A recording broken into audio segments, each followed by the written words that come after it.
Santiago Galván solía ser una de esas figuras que la prensa adoraba retratar, rico, encantador, reservado y envuelto en un misterio constante. Su rostro aparecía en las columnas sociales, pero rara vez concedía entrevistas. Propietario de una de las cadenas de hoteles de lujo más importantes de México, Galván Resorts, Santiago era considerado un genio de los negocios y un lobo a la hora de negociar. Pero eso fue antes. Antes del accidente. Antes de la pérdida. Antes del silencio que se instaló como una niebla espesa sobre la hacienda donde vivía. La propiedad se encontraba en las afueras de Valle de Bravo, una ciudad encantadora, entre colinas verdes y el espejo sereno de un lago que reflejaba el cielo como si fuera una extensión del alma. La hacienda era una construcción colonial restaurada con detalles impecables, ventanas en arco, pasillos con azulejos pintados a mano, jardines interiores con fuentes de piedra y el aroma constante de flores silvestres. Pero la belleza del lugar contrastaba con lo que habitaba en su interior. Desde que su esposa, María Teresa, falleció en un accidente de helicóptero 2 años atrás, Santiago ya no era el mismo. El duelo, en vez de manifestarse con llanto o desesperación, se tradujo en una ausencia total de emociones. Hablaba poco, comía aún menos y evitaba cualquier tipo de convivencia que no fuera estrictamente necesaria. Los eventos sociales desaparecieron de su agenda. Los viajes cesaron. La música se apagó. El piano de la sala principal, un antiguo Steinway traído especialmente desde Viena por María Teresa, permanecía cerrado desde el funeral. Ella solía tocarlo al atardecer, mientras la luz dorada de la sierra invadía el salón. Era como si, con cada nota, renovara la vida de aquella casa. Ahora, sin su presencia, cada rincón parecía suspendido en el tiempo. Como si esperara algo que jamás llegaría. La única persona con la que Santiago aún intercambiaba frases completas era doña Estela, la ama de llaves que lo cuidaba desde que era apenas el heredero mimado de un imperio familiar.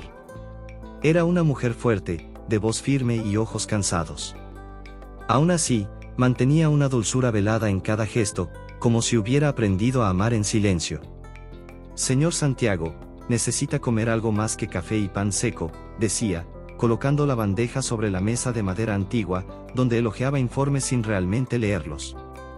No tengo hambre, respondía él, como si recitara una vieja oración. Los empleados caminaban por la casa como fantasmas, discretos, cuidadosos, evitando ruidos que pudieran molestar. Era como si la hacienda hubiera hecho un pacto con la tristeza. Y nadie se atrevía a romperlo. Pero, como suele suceder en la vida, el destino parece tener un talento especial para colarse justo cuando menos se le desea. En la tercera semana de marzo, un brote de gripe entre los trabajadores provocó la ausencia de 3 cocineras y 2 camareras. La agencia que prestaba servicios de emergencia a la mansión envió entonces a una sustituta temporal, una joven de Puebla llamada Clara Ríos. Tenía poco más de 25 años, era rubia, de ojos verdes intensos, con una actitud modesta y una mirada que parecía cargar más historias de las que dejaba ver. La mañana en que llegó, nadie la recibió propiamente. El chofer solo señaló la entrada lateral y dejó su pequeña maleta sobre el piso de baldosas. Ella subió las escaleras con cautela, observando los detalles con los ojos de quien sabe prestar atención. No era la primera vez que trabajaba en casas grandes. Pero había algo en esa casa, algo en el aire, como si todo estuviera encerrado por dentro. Te encargarás de la despensa y la cocina auxiliar, dijo doña Estela, sin rodeos.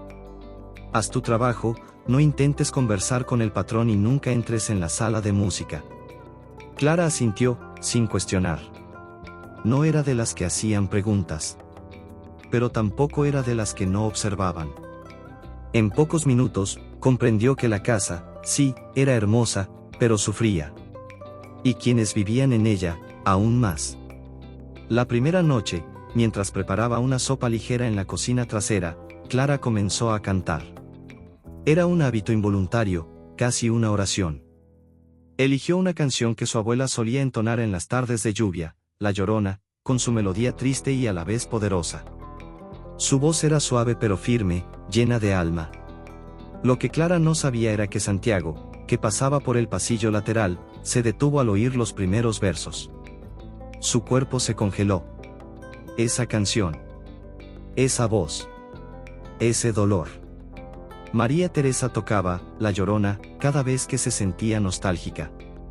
Decía que era su conexión con algo ancestral, femenino, inexplicable. El sonido de la música rasgó el tiempo como un cuchillo, y Santiago sintió un impulso extraño de entrar en la cocina. Pero no lo hizo. Solo se quedó allí, en la oscuridad, escuchando hasta la última nota.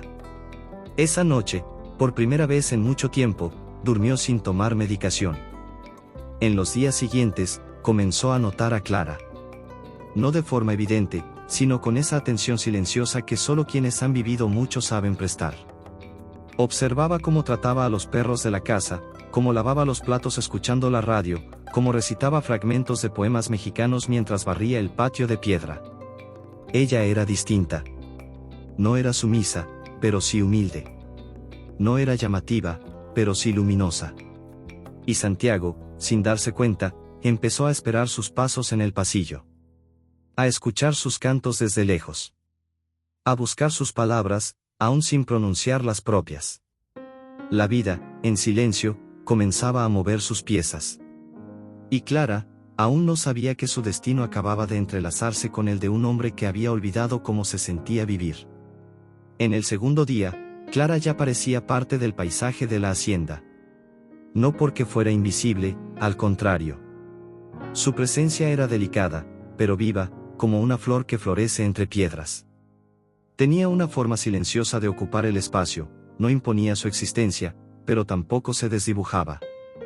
Era como el viento que baja de las montañas de Valle de Bravo al atardecer, suave, pero imposible de ignorar.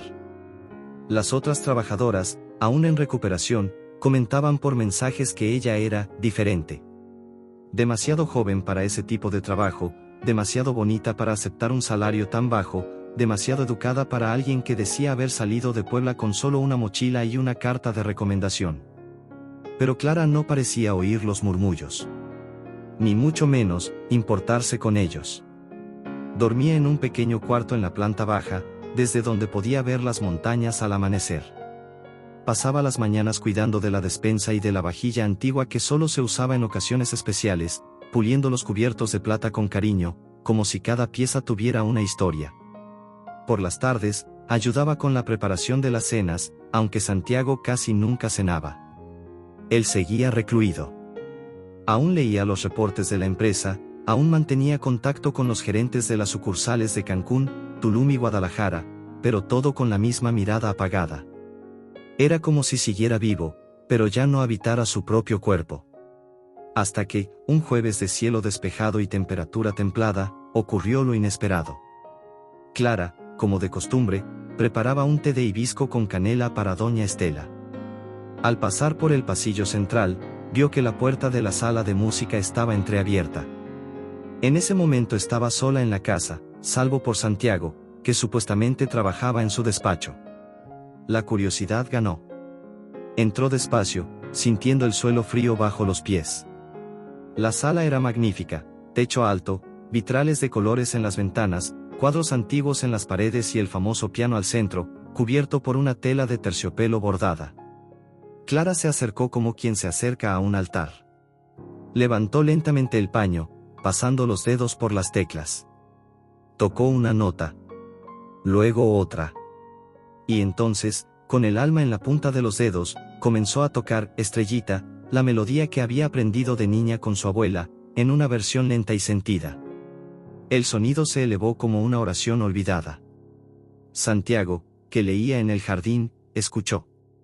Se levantó despacio, como atraído por una fuerza invisible. Se detuvo en la puerta de la sala. No dijo nada. Solo observó a Clara tocar, con los ojos entrecerrados, los hombros relajados, la expresión serena. Era como ver a María Teresa otra vez, pero no era eso. Era algo distinto. Era el presente llamando de vuelta a quien se había perdido en el pasado. Clara sintió que la observaban y detuvo la música bruscamente. Se giró, asustada. Perdóneme, señor, yo, solo estaba, balbuceó, sonrojada. Santiago la miró por un instante largo. Luego, simplemente dijo. Continúe. Ella dudó, sorprendida. ¿Perdón? Siga tocando, repitió él, en voz más baja. Y ella continuó. Esa tarde, algo cambió. No fue algo evidente. No hubo grandes gestos. Pero la atmósfera de la casa se volvió más ligera, como si la música hubiese quitado el polvo del aire, como si una ventana se hubiese abierto dentro de Santiago. En los días siguientes, él comenzó a salir más de su habitación. Se sentaba en silencio en la terraza, observando a Clara a lo lejos, regando las plantas con la misma paciencia con que tocaba el piano. A veces, cruzaban miradas, cortas, vacilantes, pero cargadas de algo que ninguno de los dos aún sabía nombrar. Doña Estela lo notó. Ella trajo aire nuevo a esta casa, comentó al chofer mientras preparaba café. Como un viento fresco. Santiago, sin embargo, seguía luchando consigo mismo. Se sentía culpable por cada pequeño destello de felicidad. ¿Cómo podía atreverse a sonreír, aunque fuera por dentro, si María Teresa estaba muerta? ¿Cómo podía permitir que otra mujer invadiera la música, el silencio, el espacio que una vez fue de su esposa? Pero, al mismo tiempo, no podía evitarlo. Clara no era un reemplazo. Era otra cosa. Una presencia que no exigía nada, pero lo ofrecía todo: paz, humanidad, belleza sencilla. Una mañana de sábado, mientras ella preparaba tamales en la cocina, él entró, por primera vez en mucho tiempo. «Huele bien», dijo, con voz grave pero sin la frialdad habitual. Clara se giró, sorprendida. «Gracias, señor. Son de mole poblano, receta de mi abuela». Él se acercó, tomó un pedazo de masa y lo probó ahí mismo. «Delicioso». Y se fue. Clara se quedó inmóvil, con las manos llenas de harina y el corazón acelerado. Por primera vez, sintió que ese hombre no era solo dolor. Había algo dentro de él que aún ardía, una llama débil, sí, pero viva.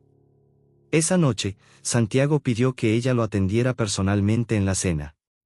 Se sentó en la mesa principal, se puso una camisa que no usaba hacía meses y eligió un vino de guarda. Cuando Clara trajo los platos, él hizo un esfuerzo por iniciar conversación. «¿Dijiste que aprendiste piano con tu abuela?» «Sí, señor. Ella era maestra de música en una escuela rural». «¿Y por qué no seguiste ese camino?» Clara dudó. Luego respondió con suavidad. «La vida no siempre lo permite. Pero aún sueño con abrir una escuela de música para niños de la Sierra Norte». Santiago la observó por un momento. Algo en su forma de hablar, sin queja, sin exigencia, lo tocó más que cualquier discurso. «Tal vez pueda ayudarte con eso», dijo. Ella sonrió, pero su sonrisa fue firme. «Le agradezco, pero quiero lograrlo con mis propias manos». Y en ese instante exacto, Santiago lo supo: Clara no era simplemente especial. Era luz. Y él, tal vez, aún tenía salvación. Las mañanas en la hacienda empezaron a cambiar. Si antes los pasillos solo conocían el sonido apagado de los pasos del personal y el crujido discreto de las puertas antiguas, ahora, poco a poco, se oían risas ocasionales. Raras, contenidas, pero reales. No de esas carcajadas eufóricas, sino del tipo que trae alivio, como quien encuentra refugio tras una larga tormenta. Clara y Santiago aún no eran cercanos, pero entre ellos existía una especie de puente invisible, hecho de gestos y silencios que solo dos sobrevivientes saben compartir. Clara seguía cumpliendo su trabajo con dignidad, pero ahora tenía permiso para tocar el piano de la sala principal en las tardes libres. Tocaba con ternura, como si cada nota fuera un pétalo cayendo sobre un suelo lleno de recuerdos. Santiago, por su parte, mantenía su rutina de paseos por el jardín, pero de vez en cuando se detenía cerca de la sala, fingiendo leer algún documento mientras sus oídos se rendían a la melodía. Esa semana, hizo algo inusual: pidió que Clara lo acompañara en el almuerzo del domingo. Dijo que quería a alguien con quien conversar. Que sería solo una comida sencilla, como amigos. Clara dudó, pero aceptó. La mesa estaba puesta bajo la sombra de un roble centenario en el fondo de la propiedad. El mantel blanco ondeaba con la brisa suave, y los vasos de cristal reflejaban la luz del mediodía. El olor de las tortillas recién hechas se mezclaba con el aroma del vino tinto, y Clara, aunque algo incómoda, se sintió acogida. Te ves mucho más joven de lo que indica tu forma de ser, comentó Santiago, mirando el plato. ¿Te lo han dicho antes? Clara sonrió de lado, con un aire entre la modestia y el cansancio. Me dicen más que parezco haber vivido demasiado para mi edad. Él la miró con atención. Eso no es común. La mayoría de la gente intenta esconder el dolor. Yo también lo intenté. Por mucho tiempo. Pero hay dolores que se pegan a la piel. Fingen que se van, pero regresan en el primer silencio. Santiago sintió un nudo en el pecho. No por el dolor de Clara, sino porque reconocía esas palabras como si fueran suyas. ¿Qué fue lo que te hizo tanto daño, Clara? Ella respiró hondo. No había dolor en sus ojos, había valentía. Fui prometida de un hombre poderoso. Diputado federal, Álvaro Gutiérrez. Su familia me trataba como un trofeo, y yo me dejé llevar. Creía que estaba conquistando el mundo. Pero aquello era una prisión con alfombras persas. Hizo una pausa larga, como quien elige bien sus palabras. Cuando empecé a cuestionar, a negarme a seguir órdenes sin sentido, él cambió. Primero vinieron los gritos. Luego, los empujones. Un día, casi me lanza por las escaleras de su casa en Cuernavaca. Huí con lo puesto. Me escondí un tiempo con mi abuela y luego terminé en la capital. Cambié de número, me corté el cabello, comencé de nuevo. Pero él aún me busca. Santiago se quedó inmóvil. El vino en su copa parecía haber perdido el color. Clara no lloraba, no dramatizaba. Solo contaba su historia como quien ya pasó la etapa del dolor y entró en la de la resistencia. ¿Lo denunciaste? Lo intenté. Pero el fiscal del caso es primo de él. El proceso no avanzó. Y cada vez que doy alguna señal de estabilidad, él aparece. ¿Y viniste aquí por qué? Porque me dijeron que esta casa era grande y triste. Y yo necesitaba un lugar así. Santiago sintió el peso de esas palabras como un golpe en el estómago. Una casa grande y triste. Era exactamente eso. Y, en el fondo, también era lo que él mismo se había convertido. Lo siento, dijo al fin. Por todo lo que viviste. Clara solo asintió. No necesitaba disculpas. Necesitaba espacio. Y, de alguna forma, ahí lo estaba encontrando. En los días siguientes, Santiago empezó a compartir pequeños momentos con ella. Una taza de té al atardecer. Un comentario sobre el jardín. Una caminata corta hasta el invernadero, donde cultivaba orquídeas para mantener viva una tradición iniciada por su esposa. Pero no era una cercanía romántica. Aún no. Era un proceso delicado, en el que un hombre que había olvidado cómo confiar empezaba a ver belleza en alguien que nunca pidió ser vista. Una tarde, durante una tormenta de verano, se fue la luz en la hacienda. Encendieron velas, y Clara decidió sentarse en la sala a tocar una guitarra, un modelo español antiguo que encontró en uno de los armarios. Santiago se acercó y, sin decir nada, se sentó en el suelo, frente a ella. ¿Nunca te dio miedo la oscuridad?, preguntó, observando las llamas parpadear. La oscuridad no me asusta, dijo Clara, afinando una cuerda. Lo que me asusta es fingir que no existe. Silencio. ¿Sabes qué me mantuvo viva?, preguntó ella. ¿Qué? Enseñar música a niños enfermos en el hospital donde internaron a mi abuela. Ellos me enseñaron a sonreír sin futuro.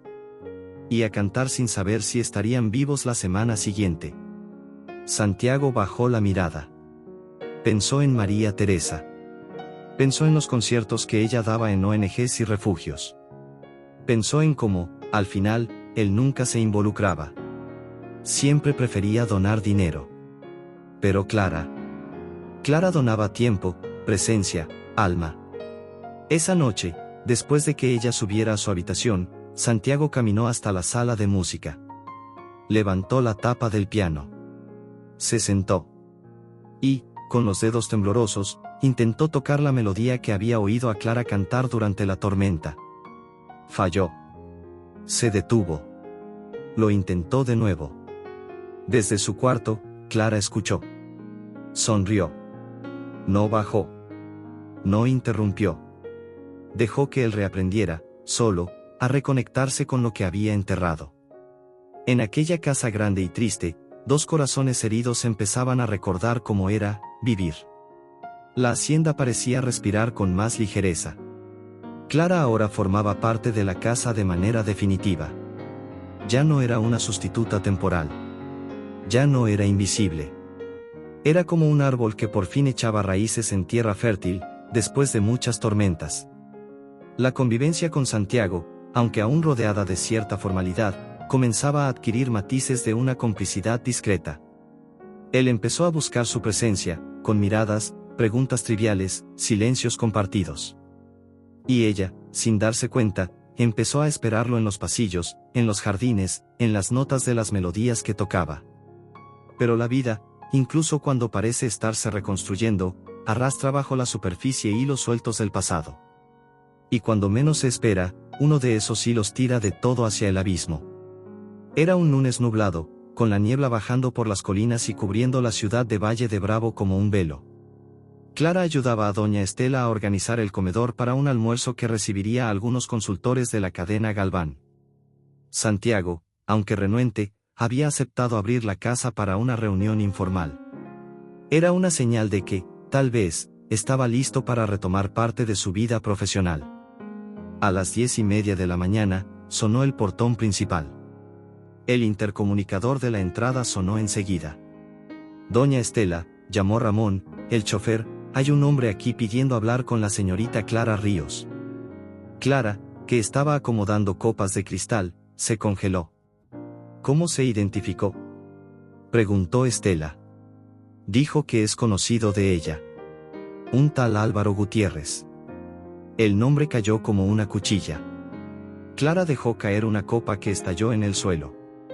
Santiago, que bajaba por la escalera, se detuvo al ver la expresión de pánico en su rostro. No era miedo común. Era terror. Puro. Vivo. ¿Qué sucede?, preguntó, acercándose. Clara intentó respirar. Las manos le temblaban. Las palabras tardaron en salir.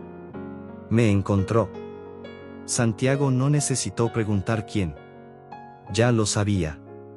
Álvaro Gutiérrez, el político de apariencia impecable y alma podrida. Santiago había oído hablar de él en círculos empresariales, siempre vinculado a acuerdos turbios, protegido por una red de influencia que iba desde la fiscalía hasta las portadas de los periódicos. Pero nunca imaginó que fuera real en la vida de Clara. No va a entrar, dijo Santiago, firme. Vuelve a tu cuarto. Yo me encargo. Pero Clara lo tomó del brazo con fuerza. Es peligroso. Sabe manipular. Va a usar a la prensa. Va a decir que lo estoy ocultando. Y puede que le crean. Santiago la miró a los ojos. Había verdad allí. Miedo real. Él sabía lo que era ser blanco de rumores, de titulares torcidos. Pero esto era distinto. Ahora no solo estaba en juego la reputación. Estaba Clara. Entonces yo lo recibo. Solo, dijo, dándose la vuelta y caminando hacia el portón. El encuentro fue breve, pero intenso. Álvaro estaba del otro lado del portón de hierro forjado, vestido con un traje claro y gafas oscuras. Parecía demasiado tranquilo para alguien que perseguía a una mujer. Señor Galván, dijo, con una sonrisa cínica. Qué placer conocerlo finalmente en persona. Vine a buscar algo que me pertenece. Aquí nadie le pertenece, respondió Santiago, tan frío como el acero. Oh, vamos. No hagamos de esto un escándalo. Clara está confundida. Siempre ha sido así. Ingenua, emocional. Pero volverá. Solo necesita un pequeño empujón. Santiago apretó los puños. Si vuelves a acercarte a ella, ni todos los jueces de México podrán protegerte. Álvaro rió. Una risa seca, venenosa. Cuidado, señor Galván. Puede que usted tenga mucho dinero, pero yo tengo los medios. Y si quiero, puedo convertir esta linda hacienda en la portada de un escándalo nacional. Millonario esconde a mujer de político influyente en su mansión romántica, ¿no suena tentador? Vete. Me iré. Pero volveré. Y cuando Clara me vea, recordará lo que tenía. Usted no la conoce. Pero yo sí. Santiago mandó cerrar el portón. Volvió a la casa con la sangre hirviendo. No era miedo lo que sentía. Era rabia. Una rabia que no sentía desde que enterró a María Teresa. Y, al mismo tiempo, un impulso nuevo, proteger a Clara, cueste lo que cueste. Cuando regresó a la sala, ella estaba sentada en el suelo, abrazando sus rodillas. ¿Dijo algo? Preguntó con voz débil. Dijo que volverá. Pero no pasará de ese portón. Ella levantó la mirada. Había lágrimas, sí. Pero también algo más, vergüenza. Lo siento. Tú no mereces esto. Nadie merece esta porquería en la puerta de su casa. Santiago se arrodilló frente a ella. No se trata de merecer. Se trata de elegir. Y yo elijo no dejarte sola en esto. Fue la primera vez que Clara lloró en sus brazos. No hubo beso. No hubo romance. Hubo algo más grande, confianza. Esa noche, Santiago llamó a su abogado personal. Le explicó todo. Pidió una investigación, protección y, si era necesario, un plan de escape. No para él. Para ella. Por primera vez desde la muerte de su esposa, se sentía vivo por querer salvar a alguien. Y Clara, en la habitación de al lado, escribía en su cuaderno de hojas amarillentas una frase que había escuchado de su abuela años atrás. A veces, lo que nos salva no es quien nos ama, sino quien cree en nosotros. Ella aún no lo sabía, pero ese momento sería el punto de inflexión. Porque el pasado no estaba dispuesto a soltar su presa. Pero ahora, ella ya no estaba sola.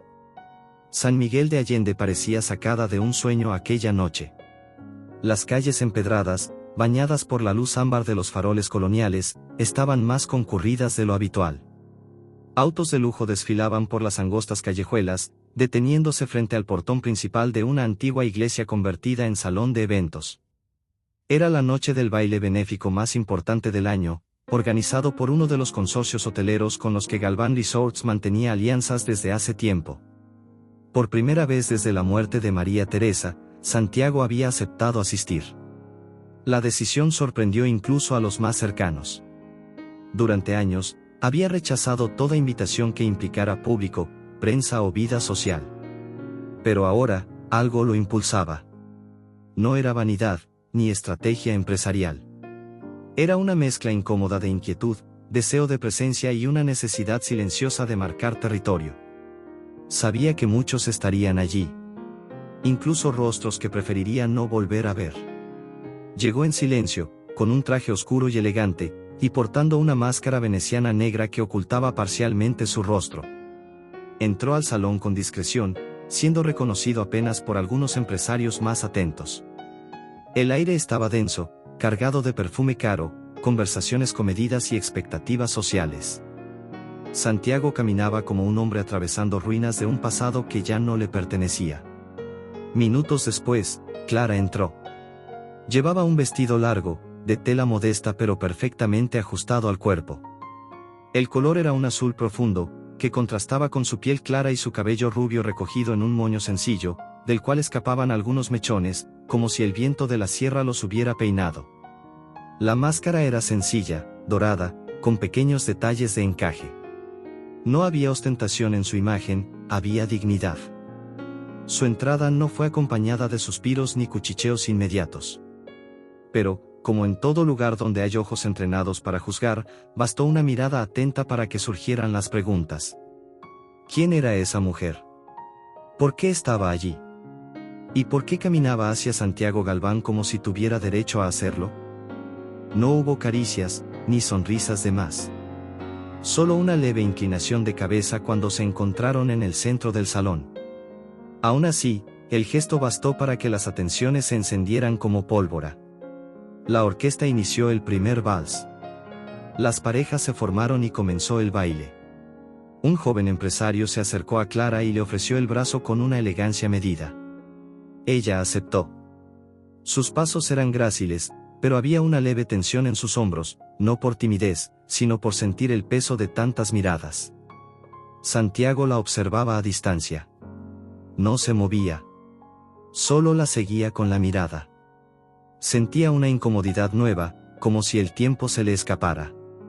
Nunca se preocupó por poses, por disputas, por celos. Pero ahora, al ver a Clara girar en brazos de otro hombre, algo se agitaba dentro de él. No era inseguridad, era reconocimiento. Clara no era una mujer que pasaría desapercibida por mucho tiempo. Cuando el vals terminó, él se acercó. No pidió permiso, no sonrió. Solo extendió el brazo con la formalidad de los antiguos códigos sociales. Clara dudó por un instante, pero aceptó. Entraron juntos en el compás de la siguiente melodía. El baile fue lento. No hubo necesidad de pasos complejos ni gestos grandiosos. Los cuerpos se movían con suavidad, pero las miradas cargaban todo lo que las palabras habían evitado en los días anteriores. Santiago sentía, por primera vez, la presencia de Clara en su totalidad. Y Clara, aunque firme, notaba cómo sus propias barreras internas empezaban a ceder. Durante ese baile, no existía nada más. No había pasado, ni política, ni escándalo. Solo dos cuerpos en movimiento y dos almas buscando su lugar en el mundo. Pero el baile fue interrumpido abruptamente.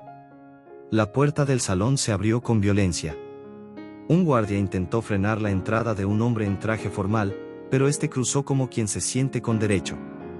Álvaro Gutiérrez apareció en el baile sin invitación, con una mirada afilada y arrogante.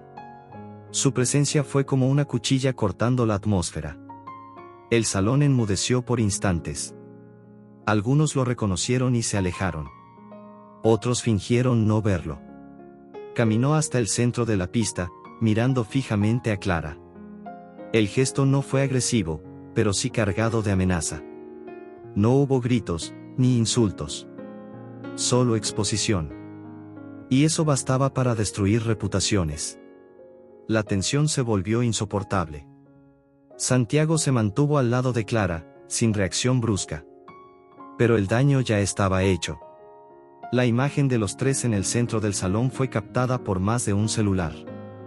En minutos, estaría en las redes.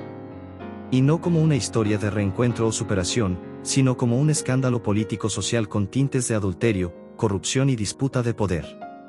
Álvaro se marchó sin decir palabra. Hizo lo que vino a hacer, recordarle a Clara que aún tenía poder. Que le bastaba con aparecer para que todo se viniera abajo.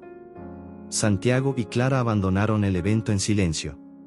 Las luces de San Miguel brillaban por las calles, pero ninguna iluminaba lo que vendría después. A la mañana siguiente, los sitios sensacionalistas estaban cargados de fotos. Los titulares insinuaban el supuesto romance entre Santiago Galván y la exprometida de un diputado federal. Comentarios maliciosos se multiplicaban. Inversionistas enviaban correos exigiendo explicaciones. Los accionistas de Galván Resorts convocaban una reunión extraordinaria para evaluar los daños. En pocas horas, años de reputación fueron corroídos por la sombra de un nombre. Clara no era la culpable. Pero, como suele ocurrir, era ella quien cargaba el peso. Santiago lo vio todo con claridad.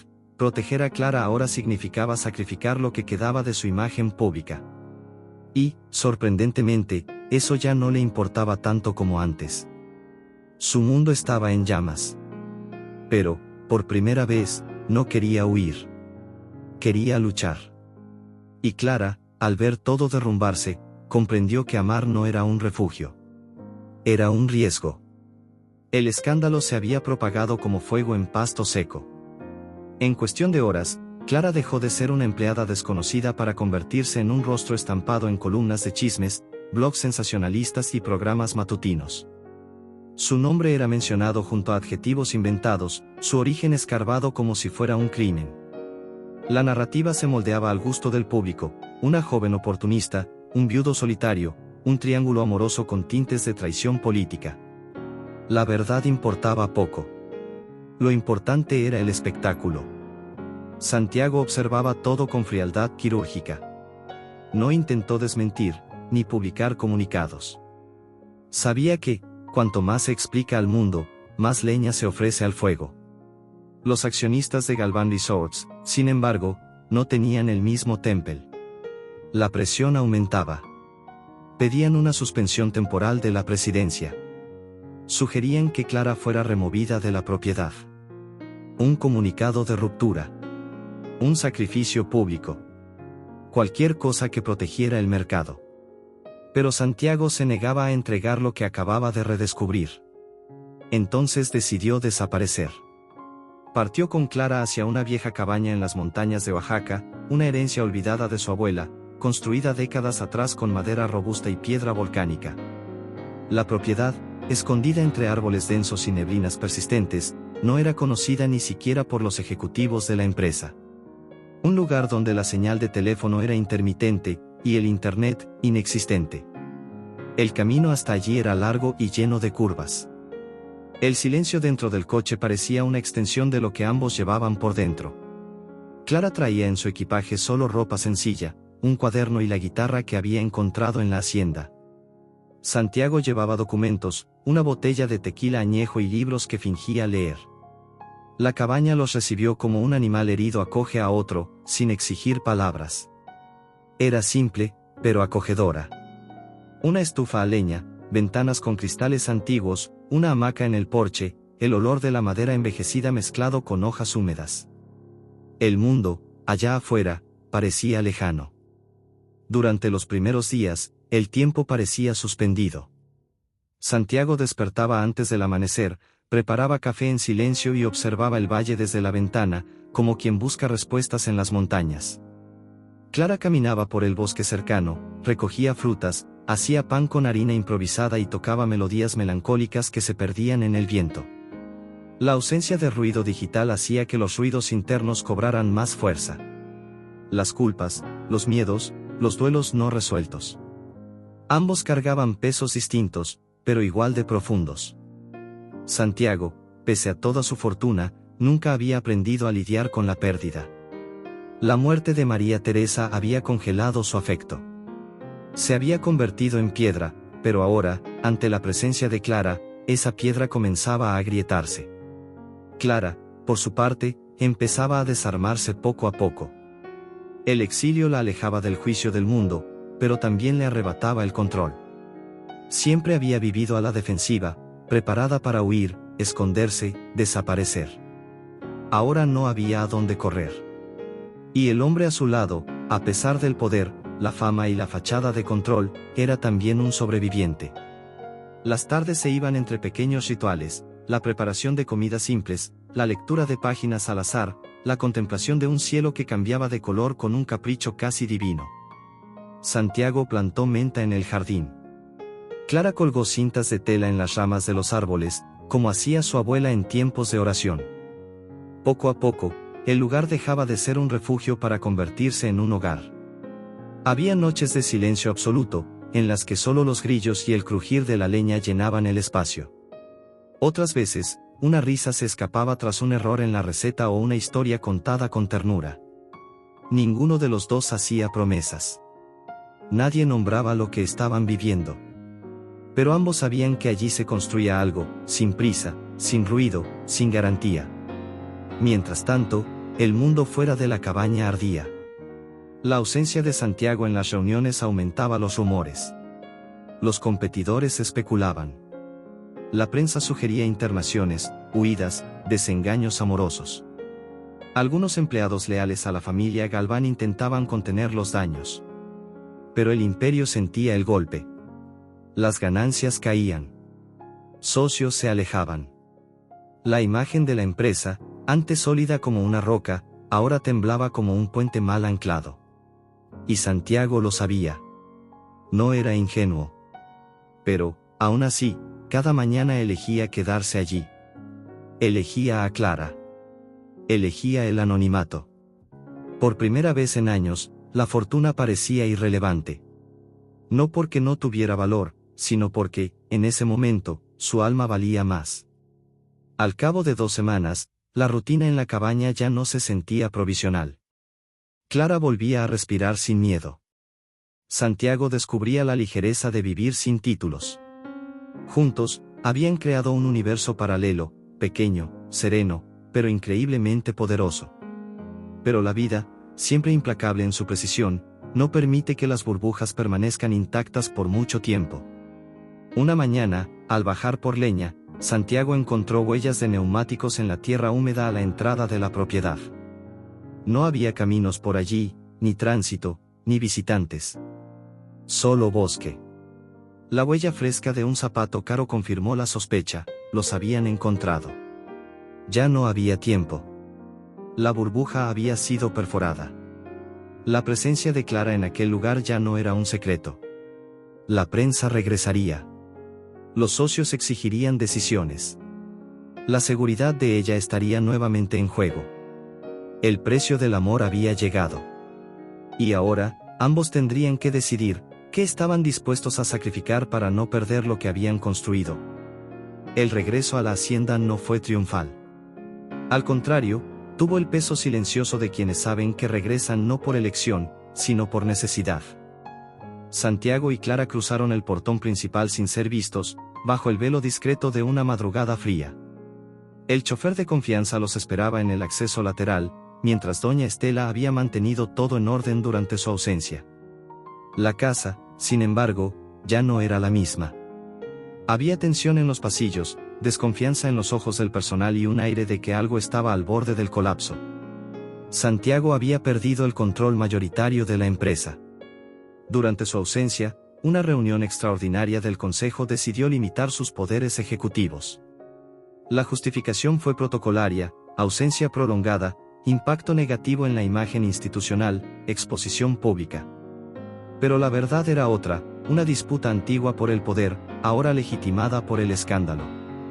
En el centro de todo, como una sombra que nunca desaparecía, estaba el nombre de Ramiro Peñalver, socio senior de Galván Resorts, heredero de un imperio inmobiliario y hombre de influencia silenciosa. Ramiro siempre había orbitado la vida de Santiago con una neutralidad engañosa.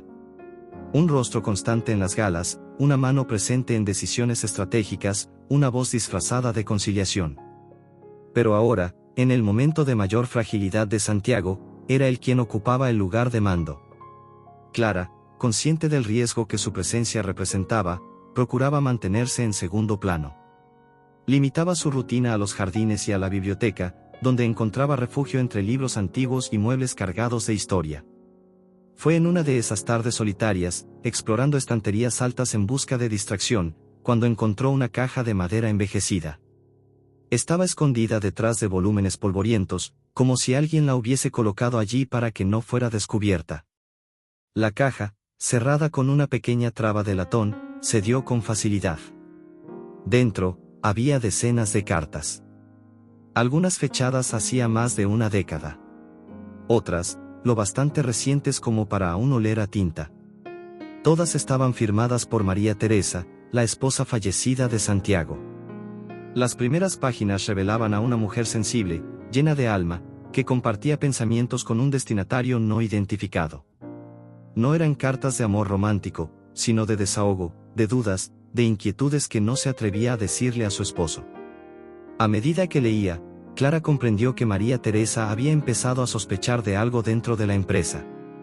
Hablaba de transacciones que no cuadraban, documentos que desaparecían misteriosamente, reuniones celebradas sin el conocimiento de Santiago. Y poco a poco, el tono de las cartas se volvía más grave. En una de ellas, María Teresa relataba haber descubierto accidentalmente una transferencia irregular de fondos hacia una cuenta en el extranjero vinculada a un proyecto cancelado en Los Cabos. En la siguiente, mencionaba haber confiado esa información a Ramiro, quien reaccionó con frialdad, sugiriendo que olvidara el asunto. Unas semanas después, María Teresa escribiría su última carta, en la que mencionaba un miedo creciente: se sentía seguida, vigilada, silenciada. Clara sintió la sangre escapar de su rostro. Por primera vez, leía entre líneas algo que Santiago jamás había sospechado: la muerte de su esposa tal vez no había sido un simple accidente. El siniestro del helicóptero que le había arrebatado la vida, archivado como una falla técnica, ahora parecía demasiado conveniente para ser ignorado. Las cartas no eran pruebas concluyentes, pero sí planteaban preguntas peligrosas. Y Clara sabía que, si callaba, estaría siendo cómplice de algo mucho más grande que ella. Tenía que actuar. Pero con cautela. Porque ahora, además de estar en el centro de un escándalo amoroso, pisaba un terreno político, empresarial, y tal vez criminal. Empezó entonces a buscar ayuda de forma discreta. Recordó a un periodista de investigación que había conocido en sus días en la capital. Un hombre íntegro, conocido por destapar casos de corrupción. Usando un celular antiguo, sin conexión a sus redes, le envió copias de las cartas junto con un mensaje codificado. En pocos días recibió respuesta, había material suficiente para una investigación formal, pero se necesitaba más. Mientras tanto, Santiago enfrentaba los últimos restos de poder dentro del imperio que había ayudado a construir. Día tras día, veía cómo su influencia se diluía entre reuniones silenciosas, dictámenes legales y maniobras financieras que escapaban a su control. Empezaba a comprender que la empresa, aunque aún llevara su apellido, ya no le pertenecía. Clara, sin revelar de inmediato el contenido de las cartas, comenzó a plantar preguntas sutiles. En charlas con antiguos empleados de la sede administrativa, recolectó testimonios sobre despidos sospechosos, proyectos cancelados repentinamente, contratos firmados a nombre de Santiago sin su consentimiento. El patrón era claro. Y siempre apuntaba al mismo nombre, Ramiro Peñalver. Con el avance de la investigación, el periodista logró acceso a documentos bancarios confidenciales que vinculaban a Ramiro con paraísos fiscales. La cuenta mencionada por María Teresa realmente existía. Y había sido movida precisamente en los días previos al accidente. Un segundo helicóptero había sido reservado para ese mismo día, pero cancelado a último momento sin explicación. Todo era sutil. Pero todo apuntaba a un asesinato encubierto. Clara, finalmente, reunió el valor para mostrarle a Santiago el contenido de las cartas. No hubo explosión, ni desesperación. Solo un silencio largo, profundo, que parecía contener todos los dolores del mundo.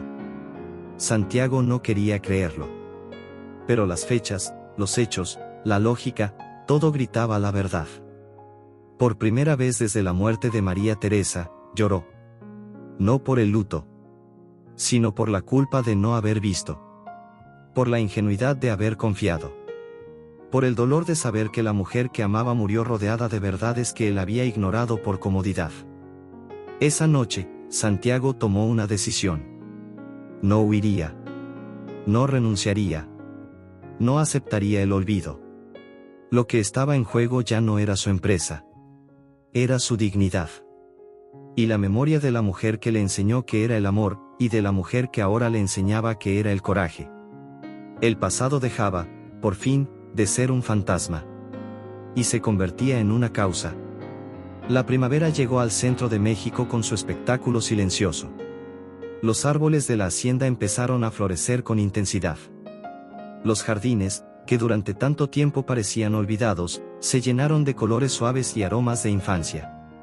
Había belleza por todas partes. Pero dentro de la casa, se preparaba la guerra. Santiago Galván, otrora símbolo de poder sereno y silencio aristocrático, había despertado. Y no como empresario. Ni como viudo. Sino como hombre. Por primera vez, ya no estaba dispuesto a proteger conveniencias ni a preservar imágenes. La verdad exigía valentía, y él estaba listo para pagar el precio. Las pruebas reunidas por Clara y el periodista de investigación conformaban un dossier denso, articulado, irrefutable. Testimonios, extractos bancarios, agendas adulteradas, grabaciones de reuniones, incluso documentos digitalizados en secreto por un ex empleado despedido con apuro. Cada pieza encajaba con una precisión casi cruel. La caída de Ramiro Peñalver no solo era deseable. Era inevitable. La estrategia de Santiago fue quirúrgica. Convocó una reunión extraordinaria con los accionistas de Galván Resorts en un hotel neutral, lejos de la sede, lejos de la influencia de Ramiro. Se presentó solo, sin Clara, sin abogados, solo con una carpeta de cuero y el peso de los años sobre los hombros. Pero había algo distinto en su mirada, firmeza. Determinación. La presentación fue breve. Clara había ayudado a construir una narrativa clara, lógica, irrefutable. La frialdad de los documentos hablaba por sí sola. Las transferencias ilícitas, los acuerdos fraudulentos, los contratos fantasmas. El rostro de Ramiro estampado en documentos que nunca imaginó que saldrían a la luz. Un rastro de arrogancia había dejado huellas suficientes para sellar su condena. Al final de la reunión, no hubo aplausos. Hubo silencio. Y en ese silencio, la caída de un imperio paralelo. En cuestión de días, Ramiro fue apartado del consejo. Días después, formalmente denunciado ante la fiscalía. La justicia, aunque lenta, comenzó a moverse. Y mientras el proceso avanzaba, Santiago sentía, por fin, el peso de un ciclo que se cerraba. La muerte de María Teresa, por fin, ya no era solo una tragedia sin respuestas. Era parte de una historia que ahora podía contarse con verdad. Y esa verdad, aunque dolorosa, era liberadora. Clara lo observó todo desde lejos, sin buscar protagonismo. Nunca quiso ser el centro de nada. Nunca deseó focos, escenarios, ni reconocimiento público. Su recompensa estaba en otro lugar. Fue ella quien sugirió dejar la hacienda. Abandonar la arquitectura pesada, las paredes llenas de recuerdos, el jardín que florecía como un cruel contraste. Santiago no dudó. Estaba de acuerdo. Era hora de partir. No de huir, sino de comenzar. La Fundación Casa de Arte María Teresa fue creada meses después, en el corazón de Valle de Bravo, donde antes funcionaba un viejo almacén abandonado. Con recursos propios y donaciones anónimas, el espacio fue renovado con sencillez y alma. Salas de música, danza, pintura y literatura fueron abiertas para niños en situación vulnerable, especialmente huérfanos y familias desplazadas por la violencia. Clara asumió la coordinación artística. Sus clases de guitarra empezaron a atraer no solo a niños, sino también a adultos que habían dejado sus sueños en el camino. Santiago, por su parte, se encargaba de la gestión financiera. Poco a poco, el apellido Galván dejó de asociarse con escándalos o lujos, y comenzó a resonar como sinónimo de dignidad, esperanza y belleza compartida. La hacienda, ahora vacía, fue transformada en la sede de la fundación. No como residencia, sino como símbolo. Las puertas fueron abiertas. Los salones se llenaron de vida con exposiciones, conciertos, ferias comunitarias. El pasado, en lugar de ser enterrado, fue compartido, como parte de una historia de superación colectiva. Y fue allí, en el salón principal, donde todo había comenzado, que el piano fue finalmente restaurado. No se trataba solo de reparar teclas o pulir madera. Se trataba de devolverle voz a algo que había estado silenciado demasiado tiempo. La restauración llevó semanas, con la ayuda de un luthier local y jóvenes aprendices de la fundación. Cuando estuvo listo, lo colocaron de nuevo en el centro de la sala. Sin ceremonia. Sin público. Justo como debía ser. Una mañana de domingo, Clara entró sola, se sentó al piano y comenzó a tocar. La melodía era simple, conocida, familiar. Era La Llorona, sí, pero en una versión más ligera, como si el lamento hubiera sido suavizado por la esperanza. Santiago, escuchando desde el piso de arriba, bajó lentamente. Se sentó cerca. No dijo nada. No tocó. Solo escuchó. La música llenaba los espacios. Pero esta vez, no como dolor. Como cura. Ese mismo día, él caminó hasta la antigua habitación de María Teresa, donde se habían hallado las cartas.